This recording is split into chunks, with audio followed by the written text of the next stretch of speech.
Welcome into the Inside Scoop. Today's Wednesday, September 11th. We got a lot to cover on today's show. Another big weekend of visits to preview, some major developments on the recruiting trail, and we talk some Deuce Night flip news. A couple more surprises also on deck. We got a lot to cover today, but before we get going, you guys know, make sure you hit subscribe to the On3 Recruit channel, the best recruiting channel on all of YouTube. And I can get you On3 for just $1. You can read everything that Pete Nakos writes, everything that Steve Wiltfong and Chad Simmons writes for just $1. I know you've been thinking about joining On3. Well, now is your chance. All right, let's talk about the top 20 as it stands right now. We got Ohio State number 1, Alabama 2, LSU, Georgia, and then Texas. Yes, Texas bumped Auburn over the weekend. They are now in that top 5. Auburn sits at 6, Tennessee, Oregon, A&M, Oklahoma at 10. Then you got Notre Dame, FSU starting to fall. They are all the way down to 17. You got USC at 15. They are now inside that top 15. And then Gators at 19 and Georgia Tech still at number 20. All right, so kind of everything stands as it did as we went into this week. But now I want to talk with NIL expert Pete Nakos in this segment. I want to break down the Deuce Night recruitment from an NIL perspective. We've been talking about Knight all week. Actually, we're going to talk about him on this show from a Notre Dame perspective. But today, we take a look at how NIL money could play into this decision. Speaking of money, I made some money. Yes, we're talking Prize Picks. I got back to my winning ways last week, and I told you that I would. What did I do? I hit on Travis Hunter for more than 88.5. That was an easy one. And Quinn Ewers hit for more than 24.5 passing yards. This week, I got a good one for you, Pete. I'm taking Carson Beck for more than 249.5 yards. I think he can throw for 250. Yep. Sam Leavitt, Arizona State. He's on a heater. He goes for more than 184.5. I think he goes for more than 184.5. Give me your locks of the week. I need some picks. Comment section below. This is so easy. Prize Picks, all you do is select 2 or more players, pick more or less on their projected stats, and place your entry. It's the most exciting way to play daily fantasy. Prize Picks is simple and easy to play. I make my picks. I submit my entry in less than 60 seconds. You get quick withdrawals, easy gameplay. It makes Prize Picks the number 1 daily fantasy sports app. This week on Prize Picks, I don't know what I'm going to do. You guys got to let me know. Comment section below. Pete, you got to get your picks in, all right? I do have to get my picks in, Josh. And here's what we're going to do. If you go to prizepicks.com/inside scoop and use promo code inside scoop, all you got to do, Pete, is put $5 in and you're going to get 50. We're rolling. That's right. All you got to do, go to prizepicks.com/inside scoop. Use promo code inside scoop and you can submit $5, get a guaranteed 50. It's great. It's easy. It's daily fantasy sports made easy. Go to Prize Picks. All right, Pete. Let's talk some NIL, Pete. We got a real tug of war going on right now between Notre Dame and Auburn, and right in the middle of it all is quarterback Deuce Night.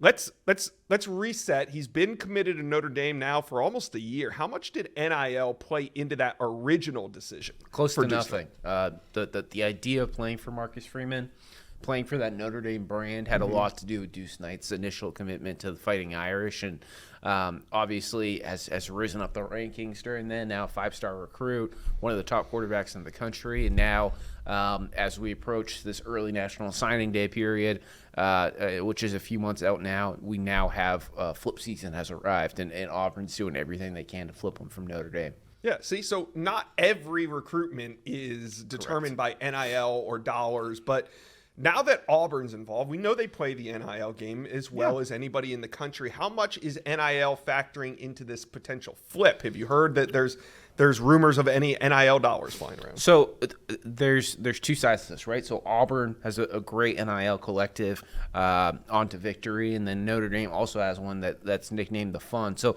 you're looking at 2 schools who definitely have the resources to deliver an NIL if that's something that Deuce Knight wants to really partake in. But everything I've heard is, I mean, he's a very talented quarterback. Obviously, he can command 6 figures into dollars. But at the end of the day for Deuce Knight, it's, does he want to play for Marcus Freeman, or does he want to stay a little bit closer to home and be Hugh Freeze's quarterback? And, you know, we'll get into this more here, Josh, but I think what this is boiling down to from everything that I've heard is which place is going to give him the opportunity to get on the field and start faster. So have you heard anything about maybe Auburn trying to use a trump card if he's, torn between, hey, I got two great opportunities, but they are also offering me a little bit more in terms of NIL package. Can Auburn do that if they wanted to?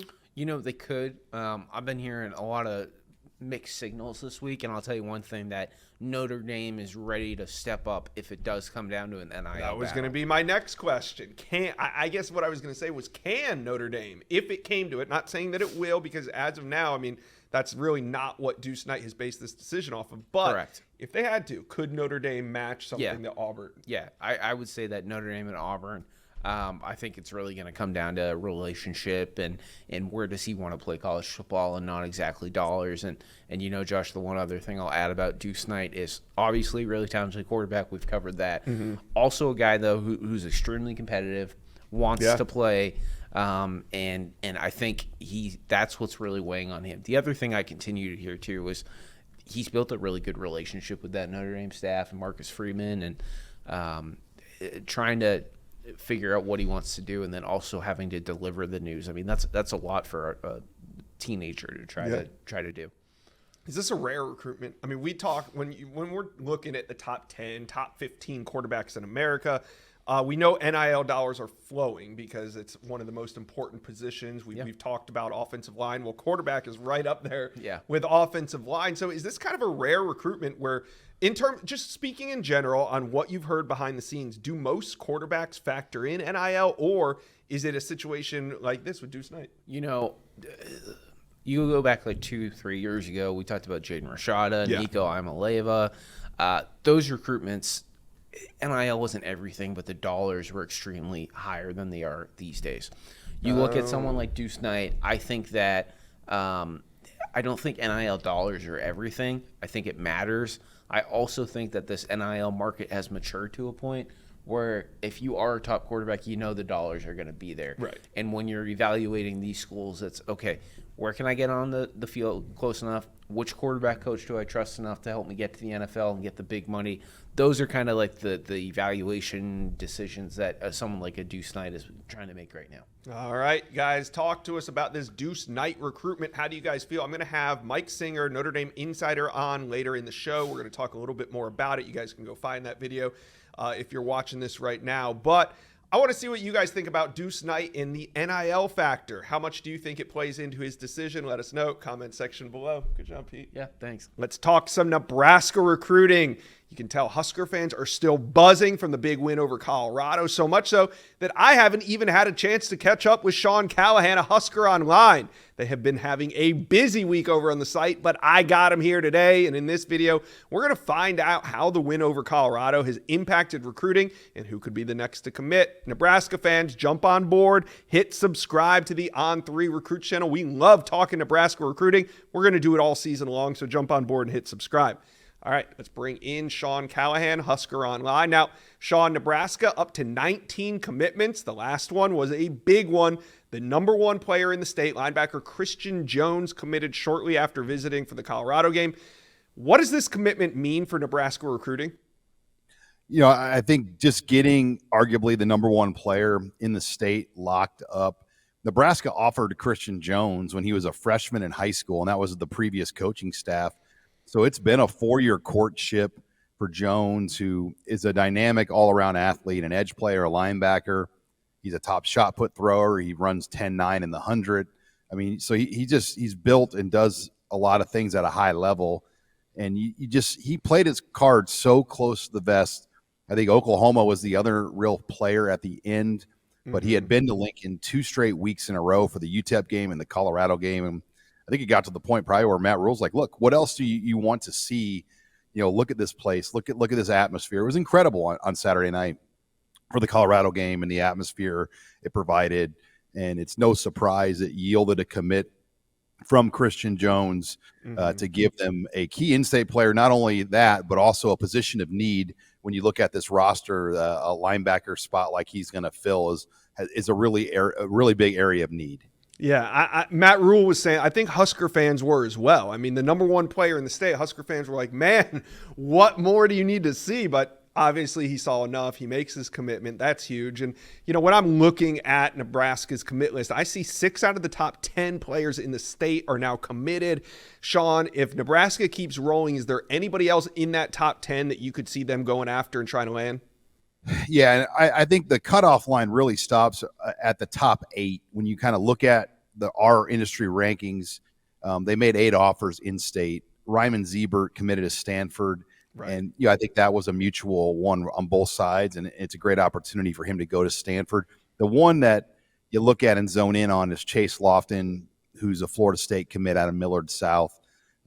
He's kind of the other guy you would argue is the number 1 ranked player in the state, also a 4-star, committed to the Noles. But we all know what's going on in Tallahassee, and we've seen some movement out there.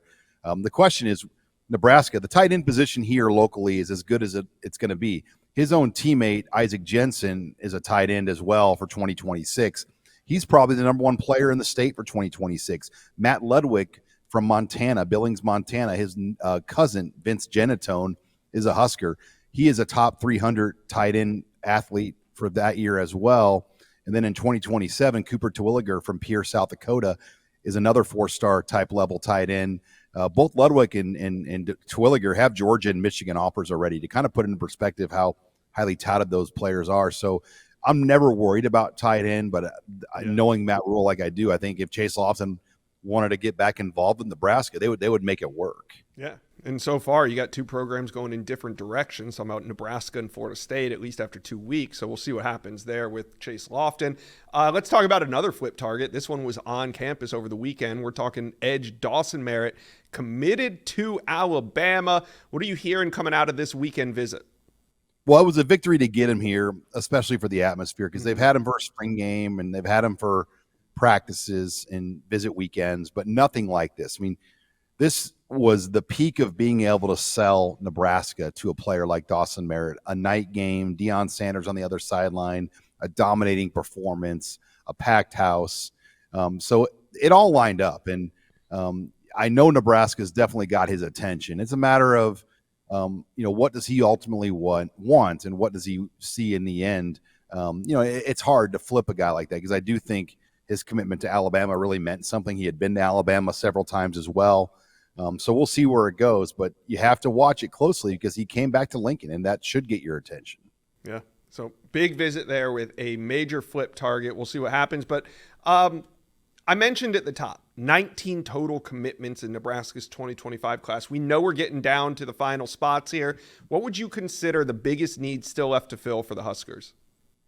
I mean, I would say the biggest need is just more cherries on top. I think an offensive tackle would be great, but more than likely Nebraska's gonna have to go to the portal for that at the end of the year. Bryce Benhart and Turner Corcoran are seniors. Teddy Prohaska's coming off injury, so there's no doubt they would love a tackle. David Sanders would have been a home run because he could have been plugged in as a left tackle on day one. So that to me is a need. Getting a linebacker like Jones was a need in itself. But now I think the need is just finding football players that will make Nebraska better. So Cortez Mills, Dawson Merritt, those are the kind of players. Obviously, Michael Terry III. Those are probably the only 3 targets left out there that I see for 2025. Obviously, we mentioned Chase Lofton too could reemerge if they go back on him and he's back to being interested in Nebraska. Right. So we'll see where that all goes. It's another night game this week. So always the opportunity for a lot of different recruits to get into town. They had 42 recruits here, Josh, that had offers from Nebraska on Saturday. That is the most I've ever seen for a Husker game when you consider the distance recruits have to travel to get here. So it was an outstanding weekend for this Colorado game. Yeah, Lincoln was a destination for top recruits on Saturday. What a time it was. Husker fans, talk to us in the comments section below. At this point, there's 19 total commitments. Who is your top target on the board remaining? Let us know. Comment section below. Sean from Husker Online, thanks for stopping by the Inside Scoop. Hey, thanks, Josh. Texas is not done. Myron Charles flipped that commitment on Saturday from FSU to Texas, but we're here to talk about what is next. I got Justin Wells from Inside Texas. It's called The Money Game, executive produced by Shaquille O'Neal, LSU alum. Now it's on Amazon Prime, and it dropped today, September 10th. It's a really cool show. They follow Livvy Dunne, Angel Reese, and Jayden Daniels last season at LSU. You guys are going to find it really interesting. Take a look. Can I see how I look before we start? July 1st, 2021, the NIL rule changed. That's the day my life changed. The schools were reaping the benefits of the billions of dollars in TV contracts. For almost 100 years, no one challenged it. Now, the Livvy Dunnes and the Angel Reeses, they're getting 6- and 7-figure deals. The more eyes you got on you, the more people are gonna try to tear you down. I do get a lot of inappropriate comments. All the stuff that they say on a daily basis is disgusting. You're playing on the biggest stage every week. Angel Reese is not active tonight. Could you expand a little bit more on why Reese didn't play in? Yeah, I could, but I won't. I don't have to tell you guys everything that's going on in my life. And now, for the big moment, your 2023 Heisman winner is... I guarantee there's some girl out here who's trying to get their hooks into Jayden Daniels. I'm not going to let anybody take my focus from the game. You don't have to play the money game, but if you want to capitalize, you can do that. I love the game. I can also take care of my family for generations. We thought of everything that would happen in NIL. I would have $100 in my account as one of the star athletes at LSU, and I was confused why. Reebok is a question mark. They didn't reach out to you? No. The whole team is so excited to have you. These athletes are in a pressure cooker. I remember saying that I want to be done, but winning is addicting.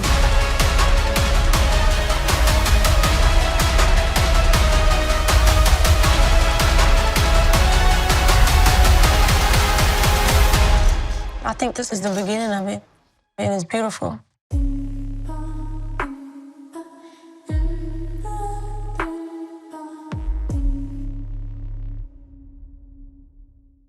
There it is. I told you. Looks good, doesn't it? The Money Game. It's an inside look at NIL in a way that we have never seen before. Amazon Prime gives a raw and real look at how NIL is shaping NCAA sports and the lives of athletes participating. Really cool perspective. It's all on Amazon Prime. The Money Game. It's a 6-part series, so you know it's good. You can't tell a great story in one episode. This is 6 parts. It's called The Money Game. Amazon Prime. Go watch it. All right, let's bring in Justin Wells of Inside Texas. Now, you heard me. I told the people, Texas is not done. Let's talk more flip targets. Here they are. I want to talk about them. Let's start with edge Jayden Hilson. Technically, not a flip because Jayden Hilson got ahead of it and decommitted from FSU yesterday. That Florida State commit list falling apart at the seams. And edge Jayden Hilson, we've seen some predictions already rolling in for Texas. What's going on here? Yeah, Texas stayed in touch with this guy even after he committed. He took an official visit in June, and he really liked it. And people kind of got the sense around him that Texas finished second in that recruitment to Florida State. So it was only natural that when he decommitted, I think the Horns are the team to beat per se. I've heard that Central Florida is making a big push. I think his high school coach played quarterback there. And so there's some ties and connections, but Texas stayed. They played the long game. This is something that we try to talk about a lot with Steve Sarkisian. He's going to play the long game. He's not going to pressure. He's not going to push. And a lot of times when he sees teams start to falter, he can give those guys a call. Mm-hmm. He can give those coaches, those players a buzz and get them caught up. And that's, I think, where we're at with Jayden Hilson. He says he wants to take his decision into December. I'm not sure if it's going to take that long, but he's already decommitted from 2 schools, maybe third time's a charm, and I think Texas is going to be the lead dog going down the stretch. Yeah, usually that third commitment, that's usually the one that sticks. Let's talk about Joseph Mbachu. You mentioned him to me on the last update, but we didn't really get into him. He's kind of new on the radar for Texas. Tell me about this UF D-line commitment. Yeah, this kid is new to football and recruiting and all of this. Native of Cameroon, his family. Unbelievable. Of all the D-line guys that Texas is looking to flip and looking to stay in touch with in 2025, this guy might have the most upside. Like, he is a raw, moldable piece of clay, no bad habits. As soon as Florida offered, I think he committed maybe 3 or 4 days later. And then the offer train started rolling through. Texas offered, Georgia offered, Auburn. There's so many of them that are in the mix now. He's going to be in Austin this weekend. He's going to take a visit this weekend to watch Texas and UTSA. He's excited. I talked to him last week, and he's eager to kind of see what Texas is all about. He hears that the food and the football are really big in the state of Texas. He wants to try out some barbecue in Austin. I'm sure the Horns will oblige that. But this kid is one that I think we're still trying to figure out his footing. I think he's still trying to figure out his footing exactly. This thing may go into signing day, I feel like, because again, this is kind of a new realm for him. He's finally on the radar. He's on the rise. And I think you're just going to see a ton of schools start to make big pushes for him. I wouldn't be surprised if USC and Tennessee and a few others got in the mix. This kid has a lot of upside, great frame. Kenny Baker and the Texas staff absolutely love this guy. And so they're excited to get him on campus this weekend and try to make that really strong impression. Yeah, when we talk about late evals, this is like the definition of a late eval. You're seeing Joseph Mbachu. Yeah, he made an early decision committing to UF, locking down a spot there, but I'm already hearing Georgia buzzing around this one, and it's not going to stop. When you got a defensive lineman that's that big and that raw and that talented, you're going to have a lot of teams coming to kick the tires to see if he wants to maybe, move on from that UF commitment. Let's stay in the state of Florida. Kevin Wynn, and you can tell Texas is exploiting what they see as a weakness here, going after the FSU and UF commit list. Both teams are down early in the season while Texas is riding high. But Kevin Wynn, Texas isn't the only one recruiting him. The Georgia Bulldogs want to keep Kevin Wynn in state. He's from the state of Georgia, made an early commitment to FSU, and now both the Bulldogs and the Longhorns are double back and trying to get Kevin Wynn back on campus. What are you hearing about Texas's chances? Yeah, I think Texas had some pretty good chances until Georgia got involved. It's hard when the kid is, born and raised in the Peach State. But understand, too, Texas has 2 defensive line commits in this class, Josiah Sharma and Myron Charles. They're going for 4, so they only need 2 more. And Kevin Wynn's on that list, but I think he's a little bit lower on some compared to some of the other ones. Not to mention the fact that like you said, Georgia's gotten in the mix there, and a lot of times – it looks like Georgia's going to have a big D-line haul for 2025. It looks like they're going to kind of open the gates a little bit. They've got a lot of in-state talent in Georgia in the D-line this year. So it makes sense that Kirby Smart and those guys would get involved. I know Texas likes him. I know he's hit campus a couple of times in Austin. But at the end of the day, I think everyone's going to kind of be chasing Georgia at this point. If the Horns can get him back on campus for a game in the next 2 months, I think we can bring this conversation back up. But right now, of the guys that Texas is trying to flip, I think he's at the low end. Yeah, and you mentioned how loaded the state of Georgia is with defensive line talent. We're going to talk about another. Yeah. His name's Walter Mathis, and he's out of Savannah, Georgia. Mathis made an early commitment to LSU. He goes about 6'2", 285 pounds, stout, athletic defensive lineman, committed to LSU, but Texas getting involved here. Yeah, as soon as Texas got involved, I almost feel like Bo Davis is trying to follow Kenny Baker's recruiting plan. Because as soon as Texas got involved, LSU jumps in and he commits to LSU pretty quickly. Mm-hmm. I talked to a source within the team a couple days ago about Mathis, and here's the thing. That was a get your spot possibly type of recruitment. I know LSU's a great school, and I know that's a school that he definitely likes. But I think his family is also looking at other options as well. I think they're keeping their eyes open. Mm-hmm. And Texas is one of those. Do not be surprised when Walter Mathis shows up in Austin in the next 2 months for possibly an official visit. Definitely going to be in for a game, a Saturday game. He's another one that – he's one that I think of all the guys that Texas fans are aware of, he's probably the one they least know about. We wrote about him about 2 weeks ago, and then we had an update about him yesterday in the Inside Scoop. Mm-hmm. Mathis in Texas, they're talking. they're talking like he's open. Now, I get he's committed to LSU, but like Mbachu and like some of these other guys, they're having conversations like they aren't committed. And that's exactly what you want if you're Texas, especially coming off a big win on the road in Ann Arbor. I think Texas is trying to grab some of that momentum and use that without Sark having to push too much. Mathis is a name Texas fans just need to stash because I do think he's going to be on campus. I think his dad has really connected with the Texas staff, and getting Mathis, like these other guys, once they get on campus, I think that's when we know if it's going to be real. All right, we're here talking about flips, and the people in the comment section, I don't want to ask you this. I'm only asking because I know the comment section wants me to ask you this. What about linebacker Riley Pettijohn, and what about DeCorian Moore? I know, just as it stands now, I'm not asking you to look all the way out to December. I'm just casually asking you, what about these flips? Are they on the radar? I think Riley Pettijohn is still on the radar. That was a tough one because he loved Texas, Josh. Like he might still love Texas, and that recruitment went sideways in June for a number of reasons.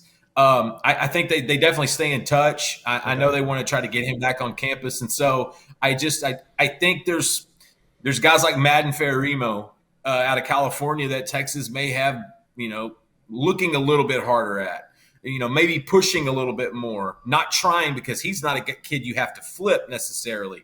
He's a guy that they want to get back on campus for a game, and I'm sure they will. So with Pettijohn, they're still in conversations. I wouldn't be surprised if Riley showed back up in Austin. As a matter of fact, listen, that kid loved Texas until mid-June, and that's when it went sideways. For DeCorian Moore, I do not see him in Austin. I don't see that as a possibility. Texas has 2 5-stars in this class, Kalik Lockett and Jamie French. They're going to add another one. You could potentially flip a Kelshawn Johnson or a Dalen McCutcheon. They're also still, they're also still messing with Dallas Wilson a little bit. Michael Terry III, the 5-star athlete, that could be your number 3 receiver in Texas class. I just think the way everything went down that last week with DeCorian Moore in Texas kind of soured the staff. And so I'd be relatively shocked if DeCorian Moore and Texas have any contact. All right, there it is, Texas fans. How we feeling about Hilson, Mbachu, Wynn, Mathis? Who do you think the next flip will be for the Longhorns? Let me know. Comment section below. Let's talk some Florida Gator recruiting. DJ Lagway's debut in week 2 has recruits buzzing. The former 5-star recruit, the number 1 quarterback in the 2024 class, is breathing life into Florida Gator recruiting that right now is battling to stay inside the top 20. They're sitting there right at 19 as we speak. In this video, though, I want to know what the impact of DJ Lagway's performance has been on Florida Gator recruiting.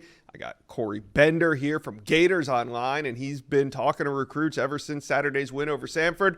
So we're going to break it all down. But first, Gator fans, do me a favor and hit subscribe to the On3 Recruits channel, the best recruiting channel on all of YouTube. All right, let's bring in Corey Bender, Gators Online. So, Corey, you've been working the phones. What's been the recruit reaction after that DJ Lagway performance? Yeah, as expected, Josh. The first guys we kind of led with were the wide receiver commits in Florida's 25 class. And right now they have 3 of them committed. I think when you look at the recruit reaction, there's not many guys left in the 25 class. You have guys in 26 who are trying to recruit. But as far as the 25 class, they're already fairly almost complete with that. And Vernell Brown obviously is the headliner right there. The word he said it was an amazing performance. He said the future looks bright for us in Gainesville. And I know we're so far away from signing day, but to hear us, I think that's a positive sign for Florida fans. And I think it's going to be tough to flip him anyway, regardless if Napier was let go or if he did stay. He has so many connections to Florida, but I think the one thing he loved too, he just says exciting for a receiver. He goes, I have a mixed route tree, but the way DJ stretched the field was something that really caught his attention. Under Graham Mertz, they would go deep here and there, but it was more conservative when he was under center, a lot of kind of intermediate passes. Mm-hmm. But DJ, he went deep quite a bit in that game. 6 receivers caught a pass for at least 30 yards, and that's something Vernell really liked. And he said, hey, this is a guy that can put us in positions to play very, very well. So, I mean, that was another one. And then, Nashawn Montgomery, he's a kid on Miami Central. He's more of a deep threat. He's a guy, if you watch his highlights, he goes deep quite a bit, a lot of seam routes. It does a good job of getting behind the defense. As expected, he was another one that was very excited. He even said at halftime of his game at Miami Central. I don't know if his coaches will obviously be excited about this, but he caught a few clips of, obviously at halftime what DJ was doing. And he said he wasn't surprised, though. He said I had high expectations for him. And like you said, Josh, 5-star, #1 quarterback in the high school last cycle. And that's one thing. And the one thing I thought with him, too, is he said, hey, this is a guy who can bring the deep. You look at DJ's stats, obviously it was all through the air. I think he didn't even have 30 yards rushing, but he's a guy that's mobile enough. If he has to get on his feet and run, he can. But I think the one thing he said was, hey, he can bring a defense up, and for guys like me that go deep, all I need is that extra 1 or 2 seconds to really break free. And he says that's a game changer for a guy, with that skill set. So I think overall the response has been great. These receivers, I think those are the ones they had that impressed the most. They might take a 4th receiver. Maybe they use that for the portal. But they have 3 studs in the class right now. And then obviously you have Joshua Moore as well, who's a 6'4" big pass catcher in South Florida. They're trying to hold on to him. Yeah. No, the response has been great, from all the kids close to DJ. Yeah. So, as I said, the Gators are sitting at 19 right now. And in recruiting, the best thing you can sell on the recruiting trail is winning, but you can also sell hope and excitement. And that's exactly what DJ Lagway's performance kind of brings. Have you noticed maybe just a general buzz outside of the wide receiver position, a general buzz, a reaction to what DJ Lagway put on film on Saturday? Yeah, I mean, you definitely have seen kids taking notice. Offensive line is obviously some other ones. We talked to some offensive linemen who definitely were intrigued, just saying like, hey, this is a guy that didn't even look like a freshman. Even as post-game press conference, I had one offensive lineman. He wanted to put his name out there at the time, but he said, hey, when I watched his press conference, he goes, I was so blown away by his maturity. The guy really has that leadership qualities as a freshman. And I think a lot of these kids across the country, they already knew DJ, just from being fellow recruits on the recruiting trail. But seeing him just operate, it's been nothing but positive reviews from all those kids. I think with the 2026 class, it's obviously a wait and see because we just don't know how it's going to finish this year as far as if Billy Napier is going to be here or not. And even if those 26 kids do come to Florida, maybe they have 2 years at most with DJ, just depending on his trajectory. Maybe he's a 3-and-out type guy. But I think overall, it has to be Florida's biggest weakness in this class has been 2025 recruiting on the O-line. And right now, they don't have an offensive lineman committed. They're recruiting some guys. You're hoping a performance like this. Solomon Thomas is one, the FSU commit. He's the one he spoke to my colleague Keith Niebuhr, and he was impressed by his performance. He definitely took notice. All you can hope is that convinces some of these guys to return to campus because after a Miami game, it's a tough sell because you don't know who's going to be, you don't know what the future holds. Maybe I'm going to go visit another school there's a little bit more certainty with. So you're hoping with DJ Lagway's performance, it's just like you said, Josh, put some more fresh air into this program. It just convinces these guys to come back on a visit. Maybe Tavares Dice, an Auburn commit, he wants to come back to campus. So I think it's kind of a wait and see, but all the returns have been very positive. Yeah, it's all about what you can sell. In DJ Lagway, there's some hope, there's some excitement, and you can see recruits are reacting to it. All right, I want to talk about this weekend. No, I'm not going to ask you who's starting, DJ Lagway or Graham Mertz, but I know Gators Online, Nick De La Torre wrote a great article today on that. You guys can go read it. But I do want to know, who are you hearing is going to be in Gainesville this weekend because Texas A&M comes to town. It's a 3:30 kickoff, so the Swamp will be rocking. We expecting any recruits on the sidelines? Yeah, and there's going to be some kids, as always, Josh, as you know, there's going to be some kids that pop up that we weren't expecting. Some kids that may say no early in the week and maybe they change their mind because it's a 3:30 kickoff. It's Florida. I mean, everything's 50 miles away. Why not show up on a Saturday for a game? Especially against A&M, too, because a lot of these kids are seeing A&M, too. Yeah. But I think it starts with a few of the guys that are committed, to be honest with you. Jalen Wiggins is one who's been strongly committed out of Tallahassee.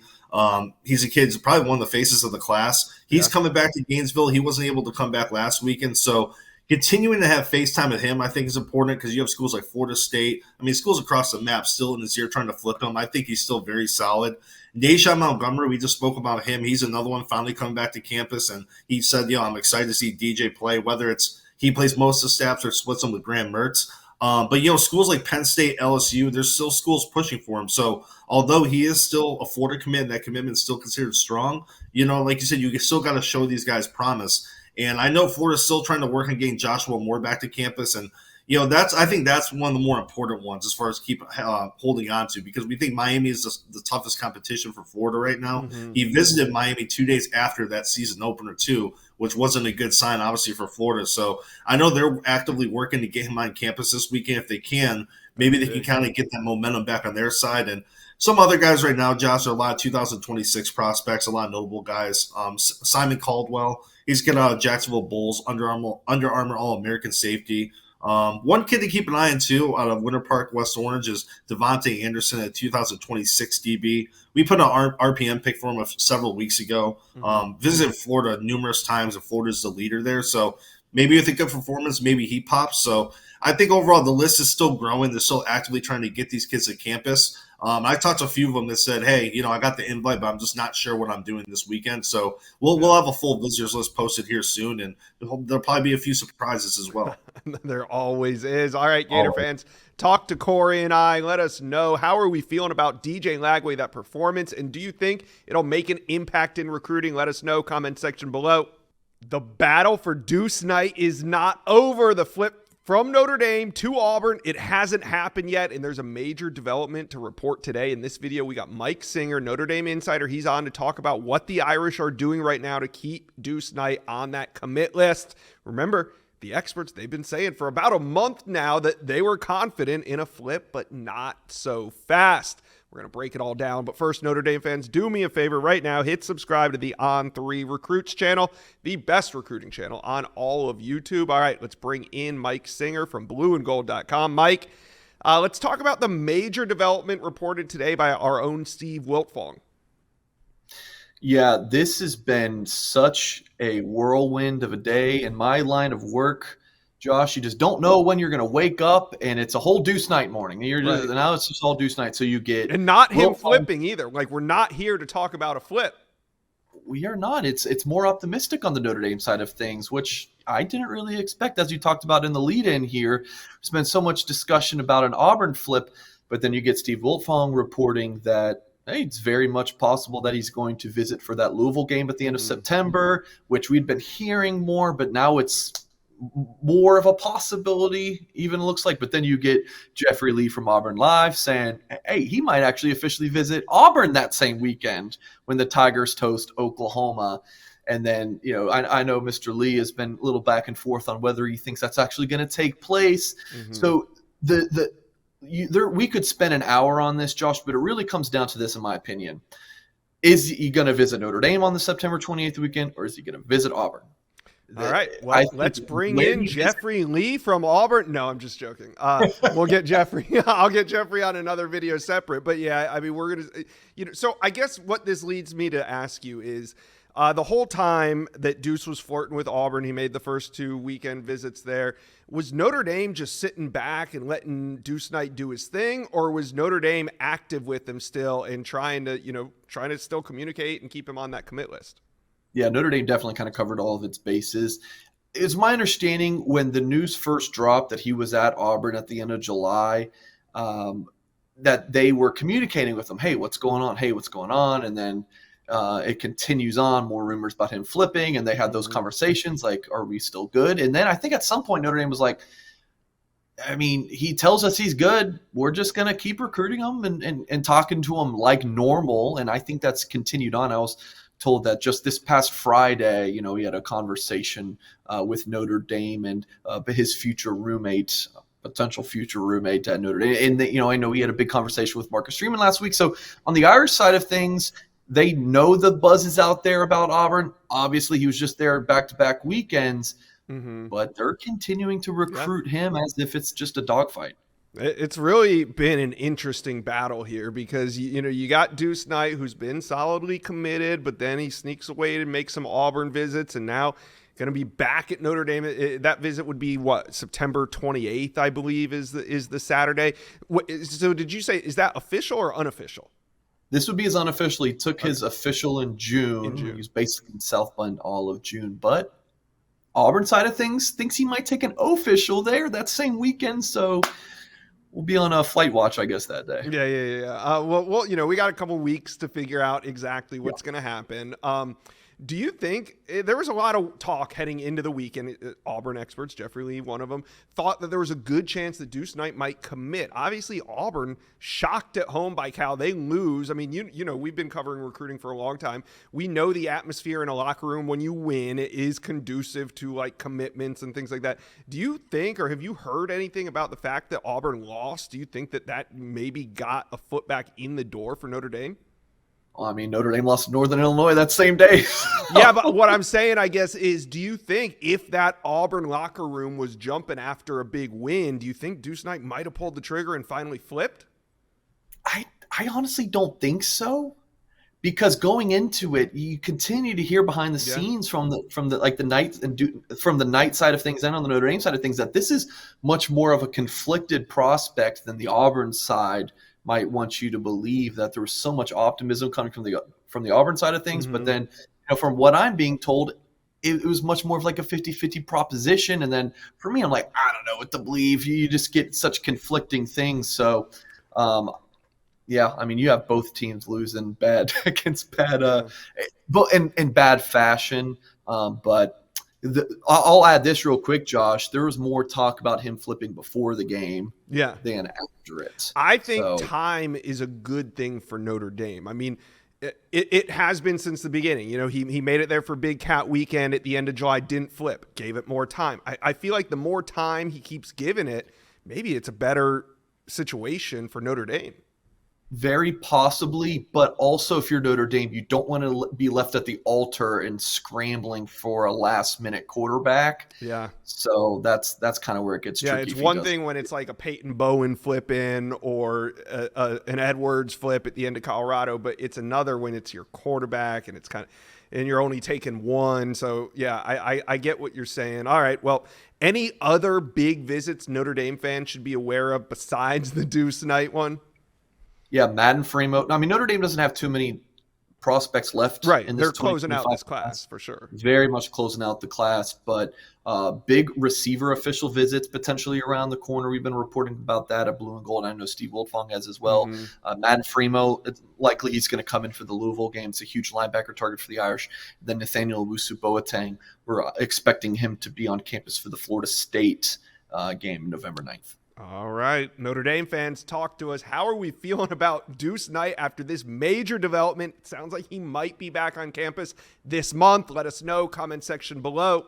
All eyes on Columbia, South Carolina this weekend because it's LSU versus South Carolina, and it is a big one. Noon kickoff, and we're anticipating a loaded visit list. I got Steve Wiltfong here, On3 national analyst. We're going to go through and preview some of the big names on campus. But before we get into it, guys, hit subscribe to the On3 Recruit channel, the best recruiting channel on all of YouTube. Stay locked in.